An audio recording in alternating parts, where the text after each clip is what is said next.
The next morning, I awoke feeling drained and ravenous. Hatchet-face had brought me breakfast in bed again, her smile sharp and unsettling as she insisted I stay put. When I finally stumbled downstairs, the scene that greeted me was nothing short of nightmarish.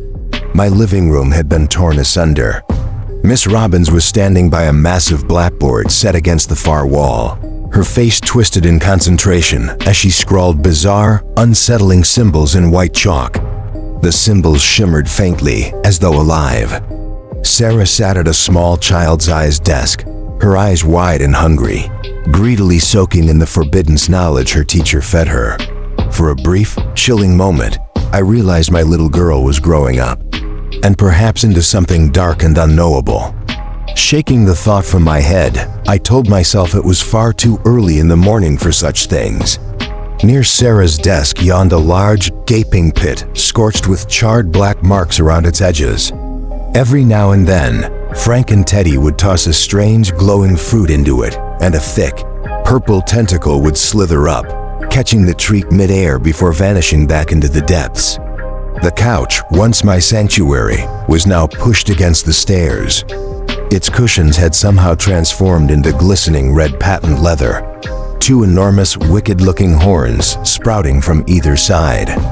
I let out a sigh, steering clear of the pit, and trudged into the kitchen to grab a beer. Returning to the transformed couch, I heard a low growl of annoyance. "Hey, watch where you're sitting," it grumbled. I sprang to my feet, my heart racing as Sarah turned, smiling sweetly. "Daddy," she said, her voice dripping with innocence, "the couch doesn't like being sat on all the time." "Oh, right," I muttered, as though in a trance. "Maybe the carpet will decide it doesn't like being walked on next." Sarah giggled, an eerie sound in the unsettling silence. "Oh, Daddy," she chided, as if I were the foolish one. I took a swig from my beer, numbing my nerves. "The courage of the couch is commendable," Frank and Teddy declared, their voices blending into a monstrous baritone. "It has transcended its role as a mere seat, rising above its station to dominate those who once sat upon it." Miss Robbins cut in sharply. "Enough of this. Teddy, here, have some more fruit. You're insufferable when your blood sugar drops. No demon in hell may command me, save Satan himself." Frank and Teddy bellowed. "Have some fruit, silly," Sarah said cheerfully. He complied, tipping a wheelbarrow of writhing, fleshy fruits into his maw, smacking his lips in contentment as the wheelbarrow let out an unearthly wail. Miss Robbins eyed him with disdain.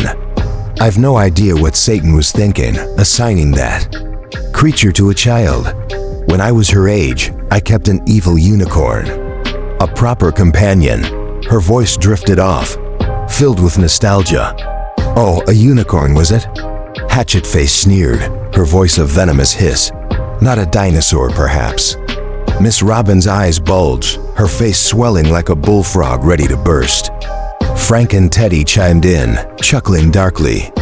"The esteemed Hatchet-face implies, perhaps, that you're somewhat aged. And Hatchet-face herself is approaching 17,000, so I hardly think." Yes, we're all ancient," I interjected, louder than I intended. "But what exactly are you all studying today?" Miss Robbins smiled a smile that was anything but reassuring. "Today, Darren, we are learning the fundamentals of demonic possession. And," she added, her tone frosty, "perhaps a lesson in etiquette for you, Darren. It is rather rude to interrupt the teacher." I glanced nervously at the squirming, gaping maw on the floor. "Right. And the pit in my living room? The one with the tentacles?" "We opened a portal to the netherworld, Daddy," Sarah announced in the same nonchalant tone she might use to discuss her cereal of choice. I blinked, trying to process this as I took a long swig of my beer. "The netherworld? As in, hell's basement?" "Yeah," she continued casually. "It's like the basement, but for all the incomprehensible beings. You know, the ones that lived in the black void of nothingness before the universe was birthed." I took another swig. Just then, a deep, guttural rumble echoed from the hall, rattling the frames off the walls and cracking the ceiling. I winced. "So, can we shut it?" Sarah shrugged. We haven't learned how to close portals yet. Oh, of course. I tipped the bottle back again, only to realize it was empty. Sighing, I wandered into the kitchen, hoping to find something that could pass for food. But as soon as I opened the fridge, a roaring, hellish growl exploded from within, a blast of scorching air knocking my hair back. I slammed the door shut. Sarah, I yelled back into the living room. Yes, Daddy? Did you open a portal to the netherworld inside the refrigerator? Yes, Daddy. I squeezed my eyes shut, pinching the bridge of my nose. Flashes of Miss Hatchet-face's cryptic conversations and strange nightly activities drifted into my mind. I'd spent the better part of the night trying to figure out just what was going on here, wrestling with lack of sleep and the unsettling warmth that always radiated from Miss Hatchet-face's skin. Now, it all made sense, or as much sense as possible. Satan was surely behind all of this. After all, he'd sent Miss Robbins up here to educate Sarah and had been buzzing me down to hell whenever I dared to lodge a complaint, like some ghastly infernal version of Comcast customer service. But maybe this was my way in. I pulled out my phone, scrolling to hell's customer service hotline, which I had unfortunately saved under emergency. It rang once before that familiar sinister voice crackled through. Welcome to hell's customer service. How may I help you today? You know, that joke is getting real old, I said, bracing myself. Then why don't you come up with something better? She replied, tone dripping with sarcasm. I heard her mutter something about lazy writing. Is this Mr. Rogers again? She asked, as though my name wasn't already glaring on her screen. Yeah, look, I need to talk about a netherworld portal. Please hold the line, she interrupted. The eerie, echoing hold music kicked in Creed's Can You Take Me Higher? And I was left staring into the kitchen, listening to the faint whispers from inside the fridge. Finally, the line clicked and Satan himself boomed through. Darren, buddy. What's shaking? It's Darren, I muttered. And what's shaking is the gaping pit to the netherworld that Sarah opened up in my living room. Oh, well that's no good, he replied with a feigned gasp. Did she let Gary out? Who's Gary? Gary's a giant octopus whose ink is the source of all the universe's dark matter.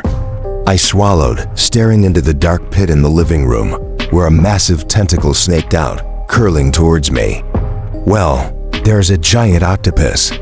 All right, I'll send someone to close the portal right away. How does Tuesday work for you? Soughton's voice echoed from the line. It's Wednesday now, I pointed out, already exasperated. I meant the Tuesday after next, he replied coolly. There's a giant octopus under my living room who could unleash dark matter all over my furniture at any moment. Can we talk about this face to face? Satan's voice wavered.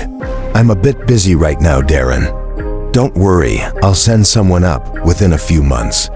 What happened to Tuesday? No, you know what just buzzed me down. There was a sigh on the other end. Fine, but I'm not at the office, so...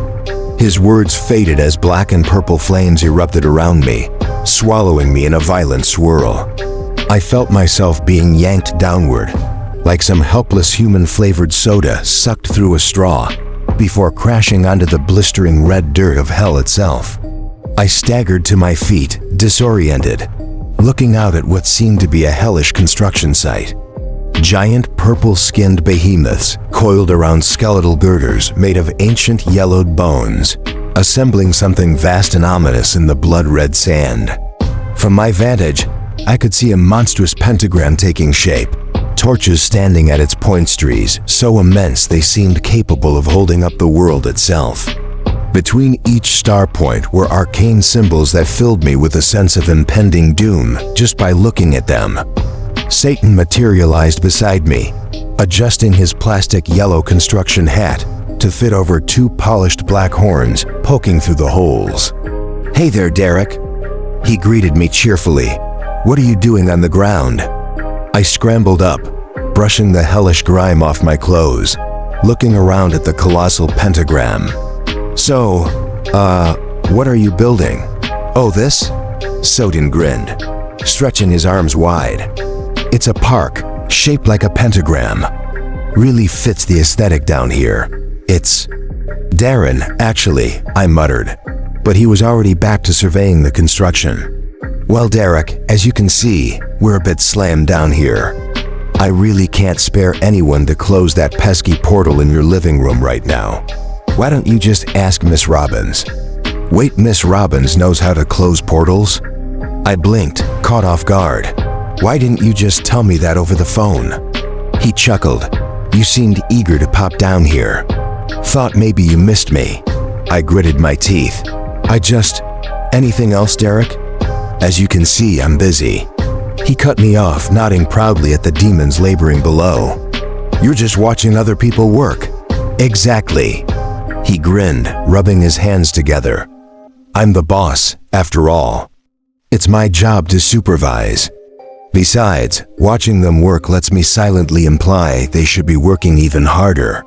He gave a wink and without another word, vanished into a whirl of black and purple fire, leaving me standing in the dust.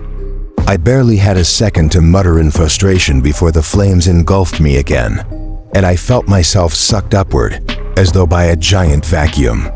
I landed unceremoniously in my kitchen, slamming my elbows and knees into the unforgiving linoleum.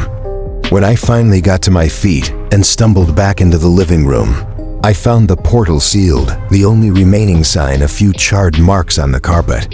Sarah looked up from the sofa. Satan called while you were on the way up. He told Miss Robbins to seal it since you don't like Gary. It wasn't a very nice thing to say, Daddy, she chided gently, and I think it hurt Gary's feelings. Somewhere deep below, a rumble vibrated ominously, as though the octopus itself were weeping. My fingers found my temples, rubbing as I squeezed my eyes shut. I'd come no closer to figuring out what Satan was up to, and I was starting to wonder if there were side effects to repeatedly traveling to hell. Plus, I still hadn't eaten breakfast. As my eyes stayed closed for the briefest moment, a loud, grating bellow erupted beside me. You appear to be suffering from a headache. Perhaps I can assist you. Frank and Teddy loomed close, his twisted face mere inches from mine. So close I could make out each speck of orange Cheeto dust clinging to his cracked lips. No, thank you, Frank and Teddy. I'm just fine. I forced a grin, hoping he'd take the hint. Very well, he growled, straightening up, eyes gleaming with that unsettling, ever-present hunger. I turned to Miss Robbins, my patience fraying. Listen, Miss Robbins, I said firmly. I don't want to come downstairs to find another portal to the netherworld in my living room. And I definitely don't want a talking couch that's suddenly off limits to sit on. Miss Robbins puffed up, her shadow stretching across the floor as she bristled at my words. Are you questioning my teaching methods? She hissed, her voice curling like smoke. If you're teaching in my house, I cut her off, yes. As long as you're staying in the guest bedroom, you follow the rules of my household. And yes, I can't believe I have to say this. That includes a strict no netherworld portals clause. Her eyes narrowed, flashing with a reptilian glint. For a second, she looked like she might swallow me whole, but instead, she spun on her heel and stormed upstairs, her tail a real, scaly tail thumping with every step.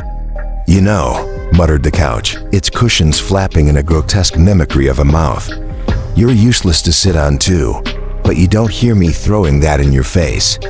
I believe the Lady Robbins was wounded by your words. Frank and Teddy's voice rumbled with something almost like reverence, though I do not believe the wound was fatal. I sighed, resisting the urge to check the fridge for a beer.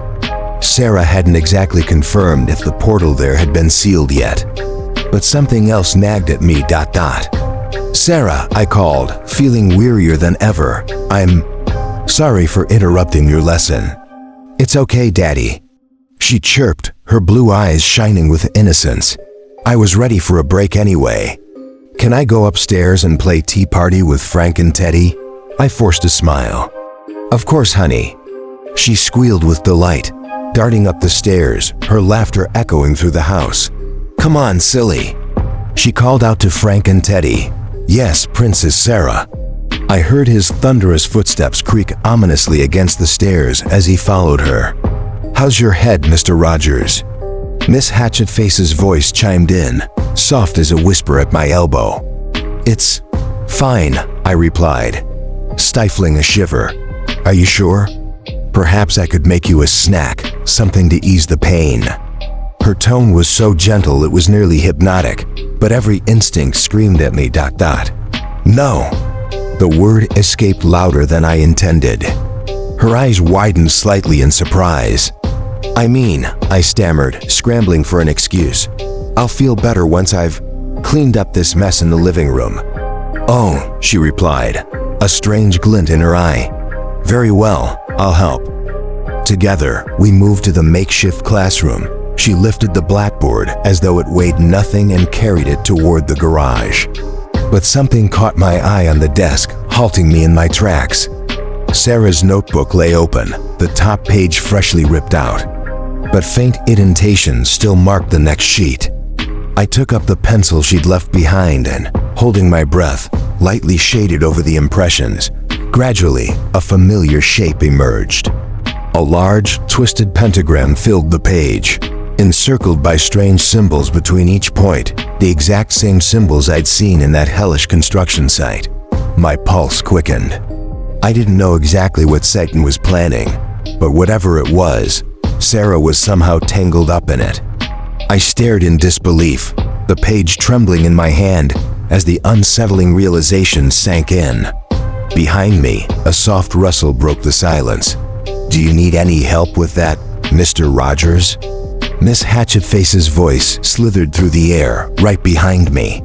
I crumpled the paper into my fist, stuffing it hastily into my pocket. What was that? Miss Hatchet-face asked, her tone deceptively casual. Oh, just a cute drawing Sarah did in class, I lied, forcing a smile. How lovely, she murmured with a thin smile, though her eyes glinted with suspicion. Well, I'll just get that desk for you then, she said, stepping around me and lifting it with unnatural ease. As she disappeared into the garage, I carefully pulled the paper from my pocket, snapping a quick photo of it with my phone. Satisfied, I stuffed it back, determined to destroy the evidence later. Something else on the coffee table caught my attention. The remote of minor inconveniences, carelessly discarded, a small black rectangle with unsettlingly purple buttons. I pocketed it too, feeling its weight pressing against me like a warning. I waited, listening for Miss Hatchet-face's return, but the house remained eerily silent. Curious, I crept to the garage door and pressed my ear against it. Faint, indistinct murmurs filtered through the wood. With a shiver, I pulled the remote from my pocket, scanning the buttons. My eyes fell on one labeled Dumbo mode, the same one Sarah had once used on Frank and Teddy. Hesitating, I pointed the remote at my head and pressed. Instantly, a strange, stretching sensation washed over me, numbing my ears as they expanded to a ridiculous size. I gingerly touched one ear, feeling its massive, floppy width, now easily twice the size of my hand. Swallowing hard, I pressed it against the door. The muffled voices sharpened into chilling clarity. I told you we should have these conversations in hell. Miss Hatchet-face's urgent whisper sent a chill down my spine. I strained to hear a response, but only silence answered her. I think he's starting to suspect something, she continued, her voice laced with frustration. I told you not to send that old woman. Another pause, then she hissed, Yes, she's almost ready. I've never seen anyone learn magic so quickly. You must have been right about her. Then came the unmistakable sound of footsteps approaching. I darted back into the living room, heart pounding, and bolted for the stairs, clutching the remote. But my escape was abruptly blocked by a massive fuzzy wall. No, Frank and Teddy. Time seemed to slow as I stumbled backward, teetering over the edge of the steps. I braced for a nasty fall, but before gravity could finish its job, a gigantic paw shot out and snagged my shirt, yanking me back up to safety. Lord Rogers! Teddy's booming voice thundered, magnified to deafening levels in my oversized ears. It's okay, I gasped, wincing as my eardrums threatened to burst. I just need to get by. It appears you have altered your appearance, Teddy observed, oblivious to my discomfort. A wise choice, your nose now looks admirably small compared to your new ears. What's wrong with my nose? Nothing, he replied, his tone grandiose. It is a noble nose like my father's. Your father, who was a toucan, right? Before he could respond, a quiet, mocking throat clear came from the foot of the stairs. I turned, heat flooding my face, to find Miss Hatchet-face standing there, barely suppressing laughter. "Oh my," she said, her voice cracking with poorly concealed amusement. "What happened to your ears, Mr. Rogers?" I forced a weak smile. I was just messing around with the remote. She cackled softly, eyes gleaming. "If you want to reverse it," she said, barely containing her laughter, "just hit the previous channel button." I pointed the remote at my head and pressed as instructed. My ears shrank back to their normal size, but then came a strange, ripping sound.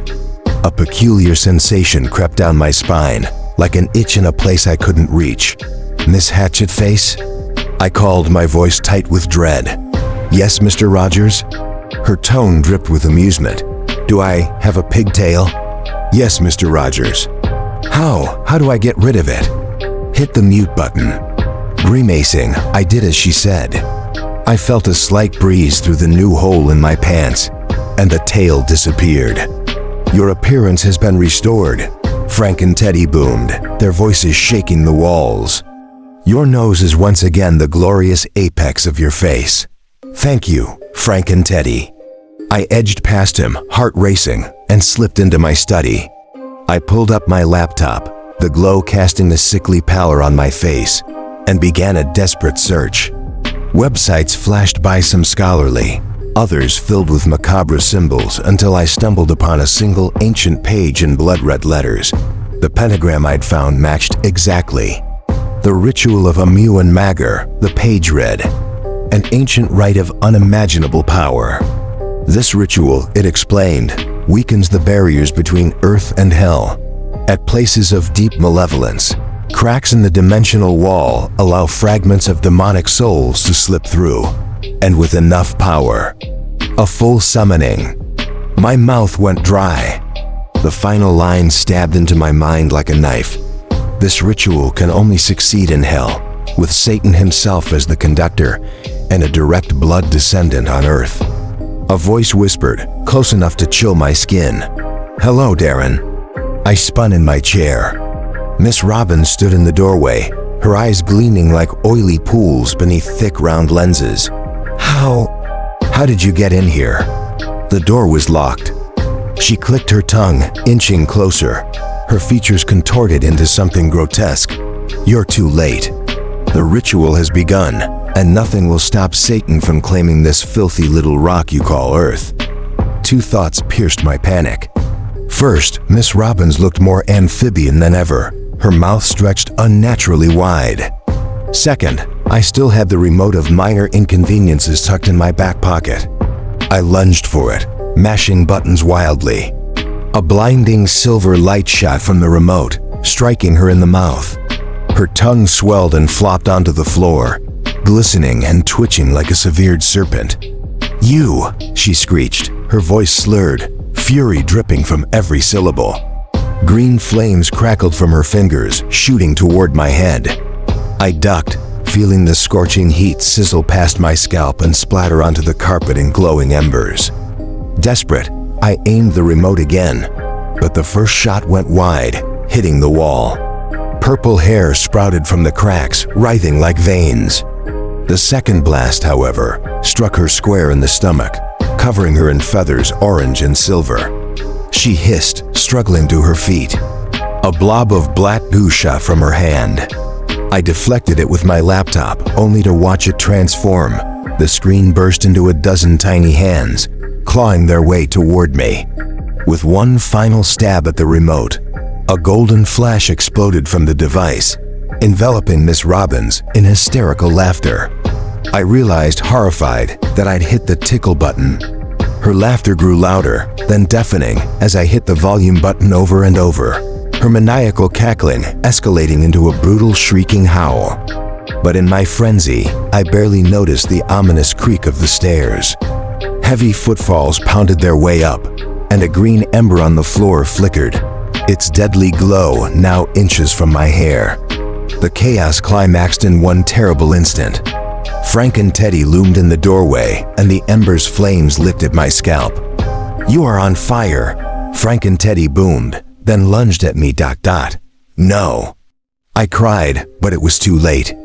Darkness descended as Frank and Teddy's massive paw smothered my head, snuffing out the fire and me along with it. When I awoke, I found myself in my own bed. Faces loomed above me. My family, my daughter Sarah, even Frank and Teddy. But something was wrong. Miss Robbins and Satan were conspicuously absent.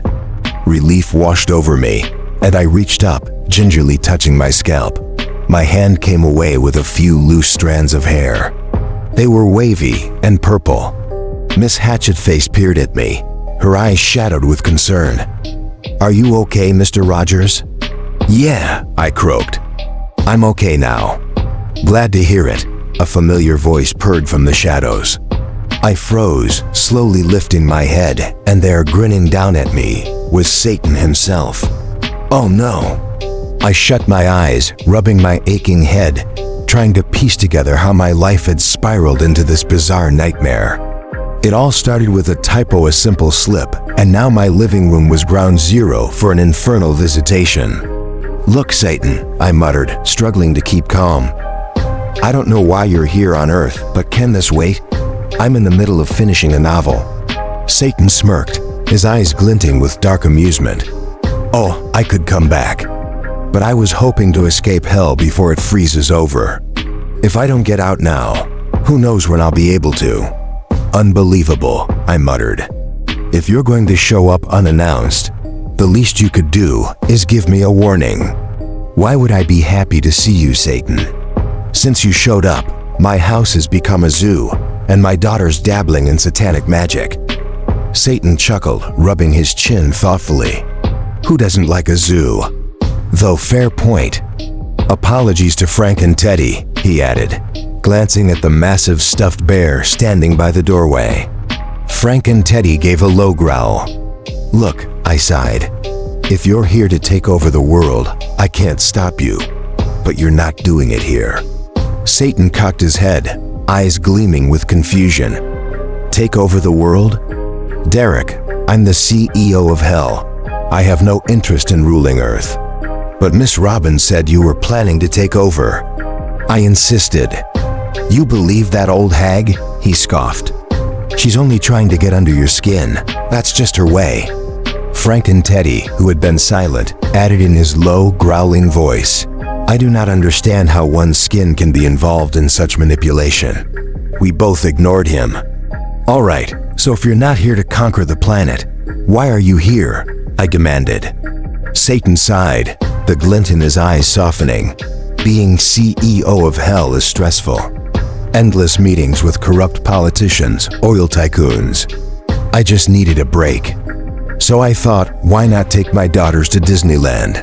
A chill washed over me. "You want to take a family trip to Disneyland? Don't get me wrong. Hell has theme parks. But after a billion rides on the Blood Luge, it's lost its appeal. You understand, right?" "Not at all," I muttered, rubbing my eyes until tiny stars flickered in the darkness. "Fine, Disneyland it is. Let's just get this over with." Satan clapped his hands with a delighted grin. "Wonderful. A wholesome family outing. Everyone's ready when you are." "Now?" I asked. "Yep, the cab's waiting outside. We packed while you were unconscious. My name's not Daniel." I began, but a fog descended over my thoughts, and I couldn't seem to recall my own name. "Frank and Teddy must have hit you harder than I thought," Satan said, smirking. "Don't worry, I've got a great doctor back in hell who can patch you right up." In no time, suitcases were tossed into the van and we all piled in. Miss Hatchet-face wore a long black skirt to hide her tail.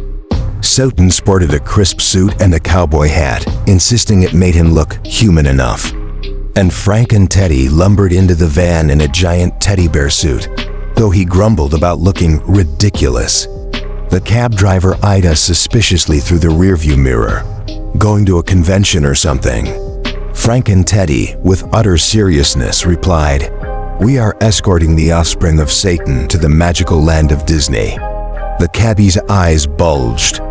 Satan quickly intervened. Just a normal American family on a weekend trip. As we sped down the road, a thought clawed its way into my mind. "Wait a second," I said, turning to Miss Hatchet-face. "Why are we taking a cab? I could have driven us." She tilted her head, a faint smile curling her lips. "Do you remember what your name is?" "Of course, it's..." But again, my mind went fuzzy, the words slipping through my grasp. "What is my name?" "Mr. Silly Head." Sarah squealed, her blue eyes wide with mirth. Frank and Teddy rumbled, "Apologies, Lord Sillyhead. I was unaware of your new title." Satan, meanwhile, leaned over the front seat, grinning at the driver. "So, how do you humans keep your skin so tight?" he asked. "And do Earth people drink blood?" I felt Miss Hatchet-face's hand, cold and comforting, close over mine. "Your name is Derek," she whispered, her black eyes glistening with something oddly tender. "Yes, Derek," I repeated, feeling the fog lift slightly. The next thing I knew, we were at Disneyland, spilling out of the van like the strangest parade of visitors that park had ever seen. And somewhere deep down, I couldn't help but feel that this day was only going to get weirder. The cab driver couldn't have gotten away faster. The moment we piled out, he slammed the door, nearly clipping Satan's arm as he tried to offer a tip. The driver took one horrified glance at Satan's outstretched hand, a hand holding a fistful of what looked like human finger bones, and sped off, muttering curses about the crazies. Satan watched him go, frowning. "What did I do?" he asked, gazing at his palm. "Are those human finger bones?" I whispered, half in disbelief. "Well, yes," Satan said with a shrug. "They don't exactly use money down there, but where can I exchange them for human cash?" "Try the police station," I said, shrugging. As we moved through the crowd toward the park gates, people turned to stare, muttering as we passed. I barely noticed as we somehow made it to the front of the line. The teenager in the ticket booth, a pimple-faced kid with braces, froze when he saw Satan. His jaw hung open, eyes wide with shock. I swore his retainer was about to pop out. "How many?" he stammered. "The 742 offspring of Satan demand entry to Disneyland," Frank and Teddy bellowed, nearly rattling the glass. "Oh, and us 5. Satan gave a sheepish grin, twirling his finger in a little crazy circle for the kid to see. "Ah, don't mind him. Just a nickname. You can call me Mr. Satan," he winked. "Just take the tickets." The kid shoved the tickets under the glass, trembling. "But I haven't paid," Satan replied, looking down. "It's fine," the kid gulped. "This one's on me." Satan beamed, turning back to us. "What a nice young man." He slipped the finger bones under the glass. The kid's eyes widened, his face ghostly white as Satan turned back to us, grinning. "All right, you all have fun. I need to take care of a little business." Before any of us could ask questions, he spun on his heel and strode briskly into the park. Miss Hatchet-face watched him go, her brows drawn together as if deep in thought. "I wonder what Satan's daughters look like," I muttered. Miss Hatchet-face murmured, already 20 feet ahead, skirt billowing as she strode after Satan. She called back, "Take care of Sarah for me, would you?" Sarah squealed with excitement, bouncing beside me. "I want to ride all the rides, Daddy." Frank and Teddy's baritone rumbled over the crowd. "Then we shall ride them all." People around us stopped, staring as his voice echoed. "I hope they have the blood luge." We reached the first ride, But Frank and Teddy was sorely disappointed when the young ride operator took one look at his hulking form and muttered, Due to your size, sir, it's not, safe for you to board. If I am too small for the ride, then I shall enlarge myself." Frank and Teddy thundered, already crouching as if to grow right there. I placed a hand on his arm. "It's fine, Frank and Teddy. I'll take Sarah. You, stay here with the nice young man." The kid went pale, glancing nervously at the towering bear. "Should we get ice cream after, Daddy?" Sarah asked, clinging to my hand. "Of course we can. Maybe a human blood-flavored snow cone for Frank and Teddy." The poor attendant turned so white that even his pimples seemed to fade. We left Frank and Teddy there and climbed onto the ride. Sarah squealed with delight the entire time, and when we got off, she was giddy, hopping in circles. "Can we go again, Daddy?" But as I turned, I saw Frank and Teddy still sitting beside the attendant, his legs sprawled out, his teddy bear costume's dark eyes staring at the boy, who looked like he'd aged a decade in just minutes. Before I could reply, a deafening screech of feedback blared through the park speakers. Then, a familiar voice boomed, "Hello, ladies and gentlemen." My heart sank as Satan's amplified voice echoed over Disneyland. People all around froze, turning to look up at the speakers. Just then, Miss Hatchet-face rushed up, panting, her face pale, beads of sweat on her brow. I tried to stop him. She gasped between breaths. He's going to," but she couldn't finish. Satan's voice continued, sinister and jovial all at once. "For some time now, we've been considering an interdimensional partnership with our colleagues here on Earth. But due to certain issues and negotiations, we've decided to simply take the park and make it Hell's first official theme park." Silence fell as Satan's words echoed across the park. Guests stared in horror, mouths hanging open. "So," Satan's voice continued cheerfully, "if you don't wish to participate in the grand opening of Hell's very own Disneyland, I suggest you leave in the next 10 seconds. I expected people to bolt, but they just stood there, stunned. Then something rustled in the hedges, and out from the shadows came not explanations, but figures with twisted, unnatural grins and eyes like black holes. They slithered and crept from behind every corner, moving toward the guests who hadn't quite yet found the strength to scream. The screams echoed long before I saw what caused them. Out from beneath the cobblestone streets, massive, hulking beasts the color of bruised grapes were clawing their way up, tearing through stone and earth. Pavement fragments shot into the air like deadly shrapnel. Swarms of small, jittering creatures flitted around on wings as bright and sharp as broken stained glass, darting like deranged mosquitoes. A 30-foot serpent slithered past us, its scales iridescent and sinister. Sarah shrieked, clutching my hand, but then the snake paused, doubled back, and whispered, "Hey, know where the bathroom is?" Chaos erupted. The hulking beast swung giant stone clubs, smashing into the rides and splintering wood, scattering rusted bolts, and filling the air with clouds of bone dust and choking smoke. The ground cracked open beneath us, gaping like a monstrous mouth, and from the depths rose rides that looked like they were built from ancient bones, twisted metal, and corroded gears. Sickly purple flames roared up around the gates, sealing off any escape.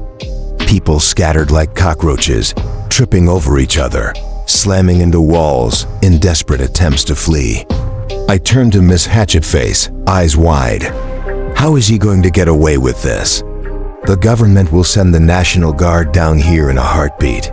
She gulped, her face pale. It's all part of the deal.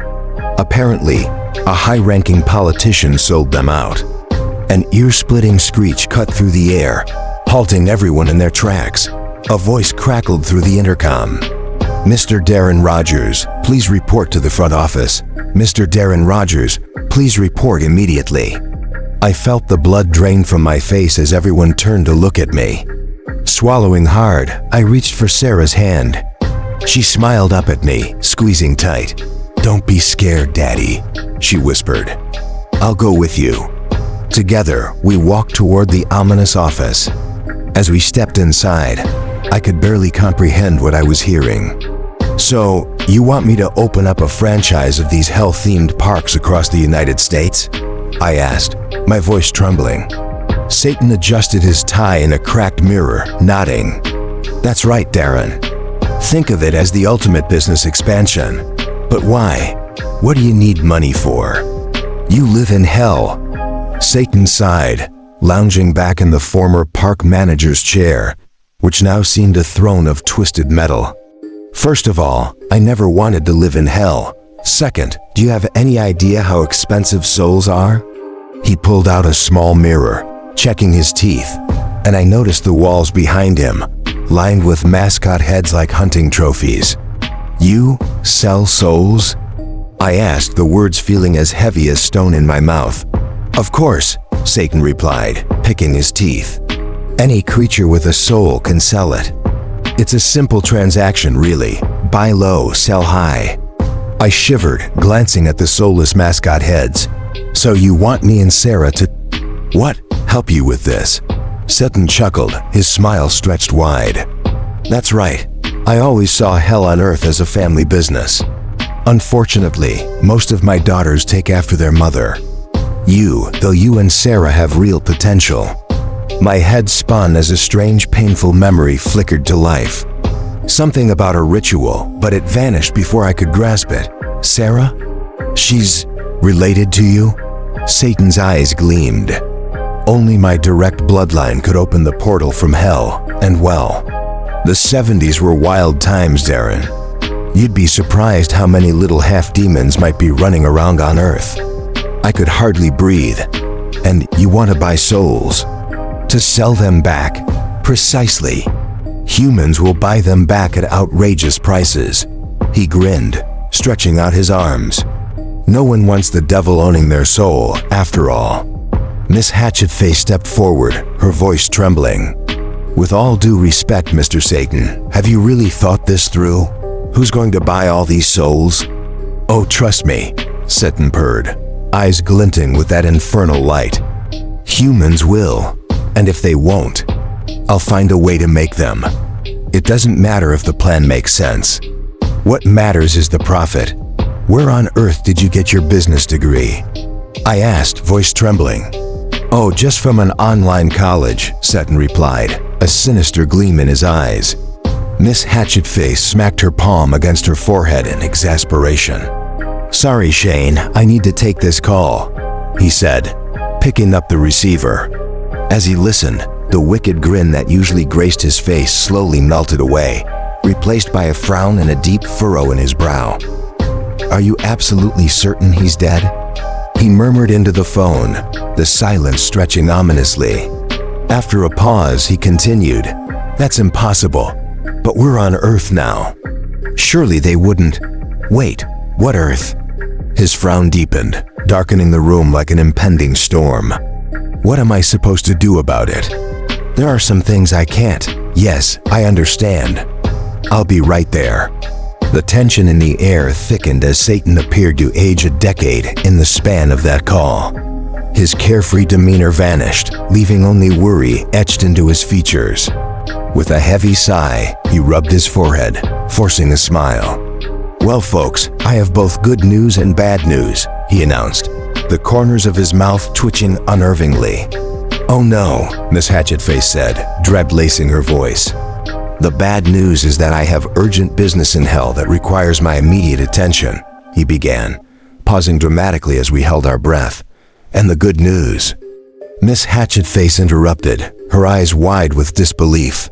"The good news," Satan continued with a grin, "is that I'm handing over my Earth operations to my direct human descendant." "Wait a second," I said, panic creeping into my voice. "You can't possibly mean—" "That's right," he beamed. "Sarah is now the acting CEO of Disneyland Hell." "How?" I spluttered. "She's only 5 years old." "Ah, yes, they grow up so fast, don't they?"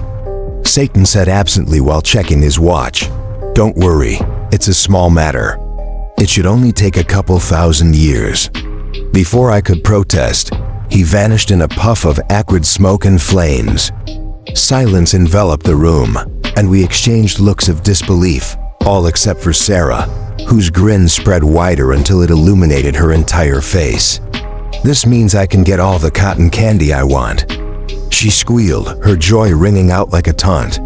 We all sat in the fold-out chairs behind the podium, surrounded by the captive demonic and human populations of Disney, milling around us below.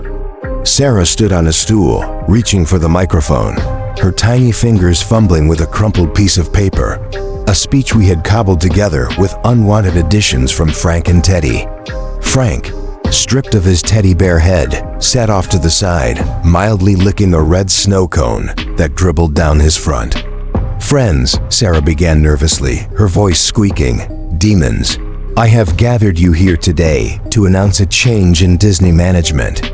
Satan has gone away on urgent business, and in the meantime, I'll be your acting CEO." I cringed as she pronounced CEO with all the authority of a child playing dress-up. You may be wondering what this means for the future of the park. For one, all cotton candy is now free. A raucous cheer erupted from the demons below, their shrieks echoing eerily. Secondly, Sarah continued, all flies must be buttered and not harmed on pain of death and eternal damnation. Confusion rippled through the humans in the crowd, while the demons cheered on, their eyes gleaming with delight. Thirdly, she said, folding her paper into a neat square and tucking it away, have fun. Applause broke out again, but I wondered how accustomed they were to such a relaxed atmosphere. An awkward silence followed as the humans and demons alike pondered their next move. Finally, the giant snake that had once slithered past us and asked for directions to the bathroom spoke up. "Let's get this party started." It hissed, and with that, it loomed over a small boy who stood trembling at the sight of the scaled beast. The terrified parents watched as the snake lifted the boy effortlessly, hoisting him up to nearly 100 feet in the air before tipping its head back. The boy slid down its sinuous body, navigating over bumps and kinks until he rocketed off the snake's tail, launching into the air. My heart raced. Was it going to eat him? But my fears melted away as he landed softly on the snake's head with a harmless thud. The snake lowered him back to his parents, and the boy, pale as a ghost, opened his mouth to speak. "That was awesome," he exclaimed, excitement replacing fear. A wave of laughter rippled through the crowd of demons, and I looked at Sarah, who was now grinning smugly. "I don't get it," I admitted. "They're not afraid." "Neither am I," she replied. Miss Hatchet-face stepped forward, her brow furrowed. "Perhaps I can explain." Frank and Teddy piped up, their suits now stained with melted snow cone syrup. "Beneath these fearsome demonic exteriors beats the innocent heart of a child," Frank said, a glimmer of wisdom in his tone. I fought the urge to ask if he meant it literally. The heart of a child is still capable of being shaped by the world around it. Children don't hate or fear what's different unless given a reason. They embrace the joy and wonder the world has to offer. As a fly landed on my nose and flew away, I stared at Frank and Teddy in silence. Finally, Miss Hatchet-face broke the stillness. "That's a beautiful sentiment, Frank," she said, turning to me. "But I didn't like the sound of that phone call at all. We need to find out what Satan's up to." "Actually," Frank and Teddy interjected, "I'm privy to the Dark Lord Satan's secret plan." "You what?" Miss Hatchet-face sputtered. "Why didn't you tell anyone?" Frank and Teddy merely shrugged, an innocent smile creeping onto their lips. Nobody asked. We sat in the flickering torchlight of the Disney Hell Management Office, shadows dancing on the walls, as Frank and Teddy recounted Satan's ominous intentions. The why of it all remained shrouded in mystery. "What do you mean he's going to close up?" Miss Hatchet-face asked, incredulity lacing her voice. "He believes the future of hell is unstable," Frank replied, his eyes gleaming in the dim light. "He wishes to relocate all operations to Earth." "But why?" I questioned, a chill creeping down my spine. "What does Earth have that hell doesn't?" "Oh, a great many things, Lord Rogers," he replied with a twisted smile. Cotton candy, cartoons involving talking sponges, and perhaps most importantly, human souls. Wait a second, Miss Hatchet-face interjected. That doesn't make sense. If human souls are what Satan wants, then why not just stay here and oversee Earth operations? Why return to hell? I do not know the answer, Frank and Teddy admitted. He seems to believe there's some imminent threat to hell's safety. The echo of Satan's cryptic phone call lingered in my mind. Earth 2. What could he be planning? I can't get a handle on that guy, I muttered. One minute he's all smiles and friendliness, and the next he's raising a beloved family theme park to the ground. Miss Hatchet-face shook her head gravely. You don't know the half of it. I'd be surprised if Satan knew what his plans were. He's always been a couple of dice short of a Yahtzee. What's a Yahtzee? I asked, brow furrowed. It's just a way of saying Satan is crazy, of course. We need to find out what he's up to, she said, her face grim and determined. How? I asked. He's all the way down in hell. Do you know where he went? Frank and Teddy exchanged uneasy glances. I do not, he said. Then how do we find him? I pressed. I have an idea, Miss Hatchet-face said, her tone foreboding. But you're not going to like it. Well, what is it? If Sarah really is Satan's descendant, demons will be compelled to obey her. We could find someone who knows where Satan went, and we can track him down. But isn't hell dangerous? I protested. Ask not for the descendant of Satan, she replied ominously. I scratched my chin, contemplating the perilous path ahead. All right, I said, swallowing hard. Let's do it. You want to go to hell? Please don't put it that way. Let us make haste to the kingdom of Satan, she insisted, a wicked smile playing on her lips. That's better, I guess. Frank and Teddy lifted their arms, and black and purple flames engulfed us. With a crackling whoosh, we were transported to a hellish red wasteland, littered with yellow bones and swirling black smoke. The sky loomed above us, blood red and oppressive, bruised purple clouds swirling ominously.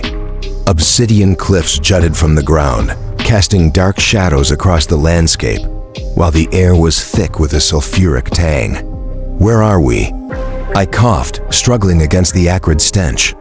This is supposed to be Satan's office. It's gone, Miss Hatchet-face said, stunned. Where do we go now? I asked, scanning the empty horizon until something caught my eye. There, Sarah pointed at a colossal blue rock. There? I asked, confused. It's not a rock, she replied with a mischievous grin. The rock stirred, groaned, and sat up, picking its nose with a grotesque disregard for hygiene. What I saw could only be described as a troll, thick, scaly blue skin and limbs sprawled like a drunken toddler. Two stubby white horns protruded from its head, as if it had been chipped out with a jackhammer. It was clothed in nothing but a ragged loincloth that could have served as a tent for a family of 5. With a stone club the size of a Buick, it pushed itself up and stared at us, its expression vacant and dull. We recoiled from the stench of its breath as it growled. Can it talk? I asked Miss Hatchet-face in disbelief.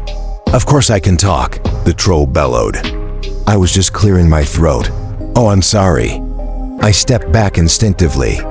I'll have you know I have a PhD in demotic studies, it added with a twisted sense of pride. Okay. The troll demon reached into one of the pockets of its loincloth and pulled out a pair of gold-rimmed spectacles. He wiped them off with a rag and perched them on its bulbous nose. Now, what do you want? We were wondering if you knew where we could find Satan, Miss Hatchet-face asked, her voice steady despite the horror unfolding before us. The demon patted its enormous belly, contemplating. The last I heard, he was on Earth. That's it, I pressed. Do you know what happened here? Where is Satan's office? The troll demon rubbed its chin thoughtfully. No, why should I tell you? I opened my mouth to respond, but Sarah patted me on the arm and stepped forward. I'll handle this one, Daddy. She puffed out her chest defiantly. My name is Sarah Rogers, and I'm the direct descendant of Satan. I command you to tell us what you know." The troll laughed, a sound that shook the ground beneath us. "The human descendant of Satan? Not likely." It roared, and the earth quaked as if in agreement, our hair blown back by the rancid gust of its breath. "You sound like you've got a cold, buddy," I offered, attempting to diffuse the tension. "Would you like a throat lozenge?" "I am in pain," it bellowed. "Can you not tell the difference?" "No." "Why are you in pain?" "I cannot refuse an order from one with the blood of Satan." Sarah pondered, then pressed. "What do you want to know?" "Tell us everything you know," she commanded, her small stature belied by the authority in her voice. "Well, I know quite a lot. I have a PhD in demonic studies," the troll repeated, as if that gave it more credence. "You already said that," Sarah snapped. "Just tell us the interesting stuff." "Fine. Satan's office was here and now it's not. I was asleep and I didn't see what happened. That's it," Sarah demanded, frustration simmering. "Do you have any idea where he went?" The troll shook its head, eyes glazed over. "He has forbidden me from telling. I cannot say, even to his descendant." Just then, an ear-splitting roar erupted from the depths of the demon's throat, and it fell to its knees, a shadow looming over us in the dusty fog. It seized its head with both hands, as if in agony, before lurching up and grabbing its club once more. With a wild swing, it sent a cloud of red dust spiraling around us, nearly blinding me. Without warning, the troll swung its club at us, catching Frank and Teddy in the shoulder and sending the bear flying across the desolate landscape. "Stop!" Sarah yelled, her voice slicing through the chaos as the demon smashed its club down beside her, missing by mere inches. The ground splintered under the force, chunks of dust and rock flying in all directions. It swung the club again, this time aiming for Miss Hatchet-face, who instinctively thrust her hands out in front of her, catching the enormous weapon as it slammed into her chest. The blow sent Miss Hatchet-face sprawling back 20 feet, yet she refused to release her grip on the massive club. Clinging to it, she dug her bare hands into the stone, desperately holding on as the demon raised it high for another strike. I rolled aside just in time, the club crashing down beside me, sending tremors through the ground. Glancing up, I saw Miss Hatchet-face clinging to the demon's grotesque head, but it snatched her up, squeezing her tightly in its monstrous fingers. Panic surged through me as something heavy slammed into my back, knocking me face first into the dust. I pushed myself up, my heart racing, to see Frank and Teddy charging at the demon like a pair of manic toads. Teddy buried a fist into the demon's pendulous gut, causing it to drop Miss Hatchet-face, who crumpled to the ground, motionless. The demon raised its club again, ready to strike, but then there was a blinding flash of silver light. Suddenly, the demon's head ballooned to 10 times its size, toppling him headfirst into the ground, unconscious. I turned to my left and saw Sarah clutching the remote labeled minor inconveniences. Frank and Teddy stood panting, hands on their knees, while Miss Hatchet-face lay still. I rushed over and knelt beside her, heart pounding as I peered at her closed eyes. I gently touched her shoulder, hoping for a sign of life, but just then she lurched forward, sneezing violently, and her forehead smashed into mine. Stars exploded in my vision. "Sorry," she mumbled, still dazed. "I haven't lurchaked to hell dust." "It's fine," I said, rubbing my throbbing head. "You've got a really hard skull." She grinned weakly, "Thank you." Frank and Teddy approached, holding up what appeared to be a polka-dotted handkerchief. "A handkerchief for the lady," Frank announced with a touch of pride.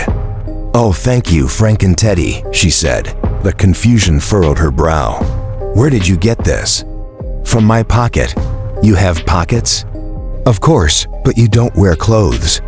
"Nothing, I don't need a handkerchief." "Thanks," she said, glancing uneasily at the odd fabric before handing it back. "Are you, going to put it in your pocket?" she asked, her voice tinged with uncertainty. "Later," Frank replied. Sarah sat down in the dirt beside Miss Hatchet-face, her expression silent but anxious. What the hell just happened? I asked, breaking the tense silence. I don't know, she replied, shaking her head, but it's not good. He shouldn't have been able to attack someone with the blood of Satan. The moment he swung the club, he should have burst into flames. She turned to Sarah. How did you make the demon obey you? What do you mean? Sarah asked, brows knitting together. You shouldn't have been able to counteract Satan's orders unless you somehow have more satanic blood than Satan himself, which is impossible. Sarah frowned, uncertainty crossing her face. Regardless, Miss Hatchet-face continued, this is no longer a place for a little girl and her father to be wandering around. Frank and Teddy, I want you to take them back. Sarah opened her mouth as if ready to argue, but then thought better of it and closed it again, her shoulders slumping in defeat. I also believe it to be prudent, Frank and Teddy replied, raising their arms. Purple and black flames licked up around us, but this time there was no sensation of being sucked up through a straw. Instead, we remained exactly where we were. What the? Miss Hatchet-face stammered, her eyes wide in disbelief. I do not understand, Frank and Teddy boomed, confusion swirling around us. Miss Hatchet-face turned her gaze skyward, horror dawning on her features. Oh my God, she gasped. He sealed it up. It cannot be, I said, massaging my face in disbelief. She looked at me, her complexion so pale she could have passed for human. Satan sealed the exits of hell, she said, voice trembling. There's no way for us to get back to Earth, not until we find him. Oh, then I guess we have to go to the so-racked-our place wherever that is. Have you been there? I asked, dread creeping into my stomach. At the mention of a racket, Miss Hatchet-face went even paler. No demon is permitted at the gate of a riot except Satan himself, she said, her voice barely a whisper. Evil things live there, more evil than demons, much more. I really wished I had never come to hell.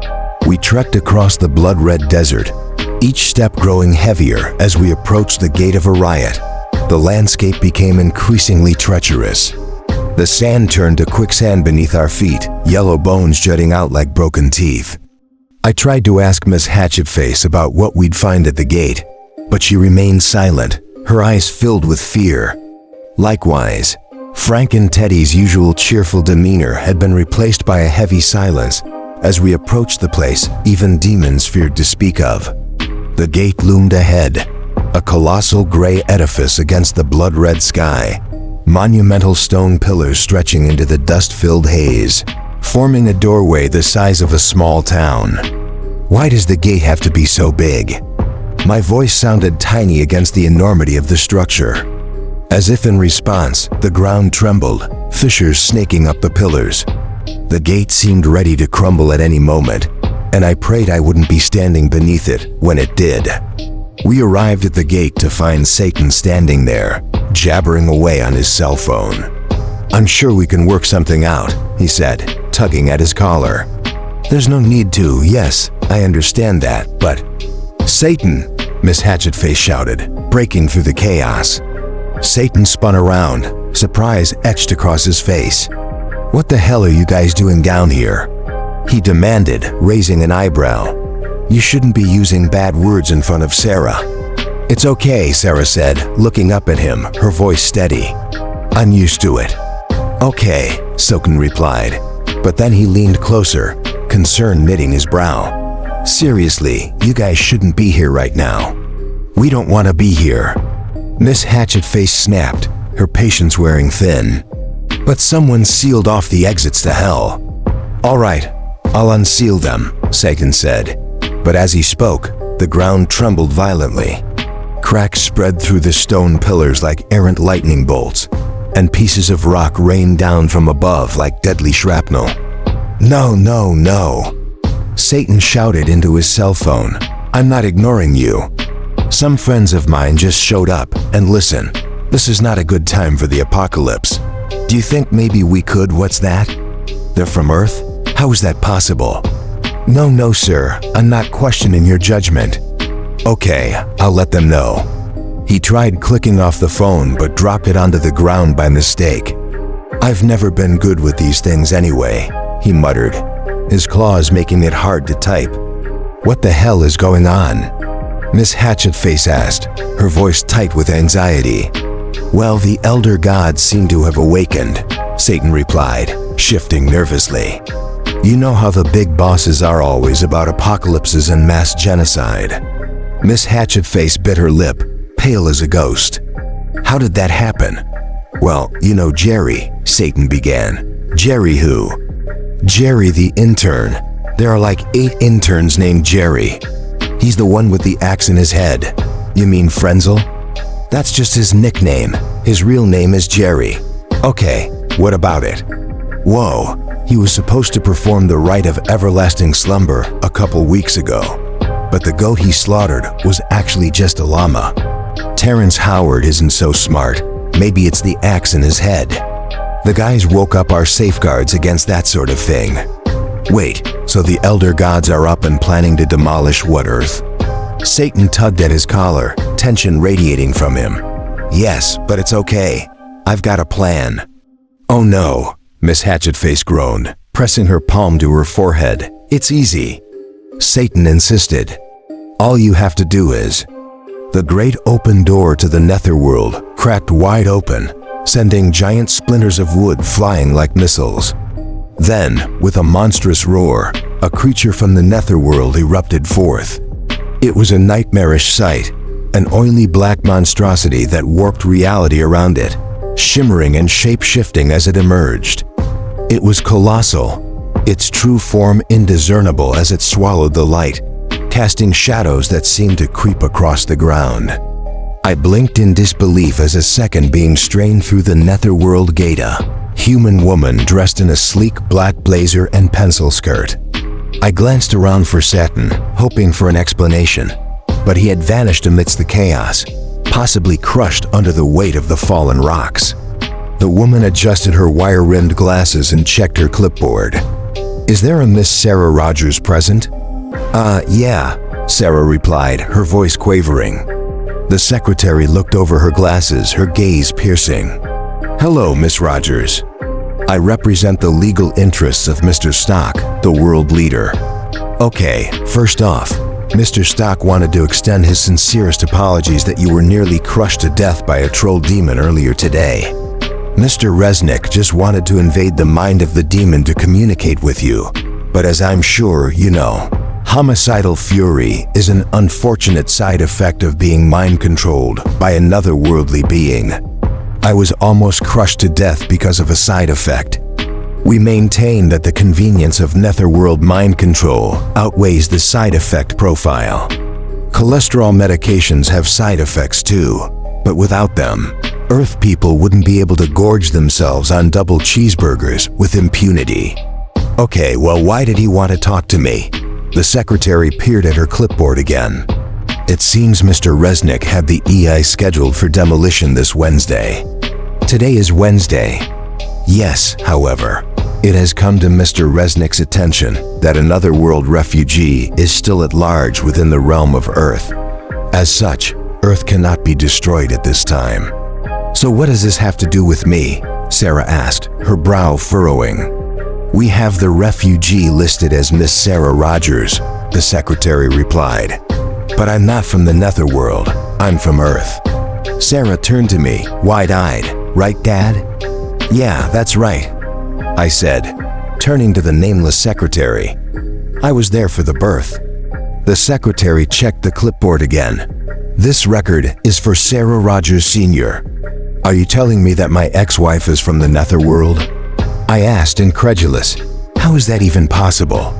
"We had a foreign exchange program set up with the University of Arizona in 1987, she explained. "I met my wife at the University of Arizona in 1987. "Well, there you go. Isn't that the year all those students went missing for 2 months and then came back possessed by demons? And the administration covered it up." "I don't know about that, sir." "Well, it really seems like you would." The secretary cleared her throat. "The netherworld is absolved from legal responsibility for any unfortunate demon possession incidents. Those students signed waivers. They waived their rights to not be possessed by demons. Nobody reads those things, she added, hugging her shoulders nervously. Look, I said, frustration rising. I have no idea where my ex-wife is. Well, I'd suggest you find her, the secretary replied. In the meantime, as a descendant of the netherworld, your daughter will stay here. What? Don't worry, Mr. Rogers, she assured him. We have an excellent daycare here in the netherworld. This is not acceptable, Frank and Teddy boomed. I will not abandon my charge to the dangers of the netherworld. It's perfectly safe, the secretary insisted, crouching down to give Sarah a bright grin, her voice rising to an eerie pitch. Here, girl. I'm not a dog, Sarah shot back. Fine, the secretary said, straightening up and scribbling on her clipboard. With a snap of her fingers, an orb of shiny black light enveloped Sarah. Hey, stop that, I yelled, rushing forward. Frank and Teddy sprinted toward the orb, but they were too late. Sarah had vanished. Thank you very much for your understanding, Mr. Rogers, the secretary said smoothly. Mr. Stock, the World Eater, would be very grateful if you could locate the Netherworld refugee, as you were the last person to have seen her. With that, the secretary turned, slumping back through what remained of the shattered gate, the stone stubs crumbling to dust around us. We stared at each other, disbelief hanging heavy in the air. Well, what do we do now? I asked, and the others merely shrugged, the weight of the unknown pressing down on us.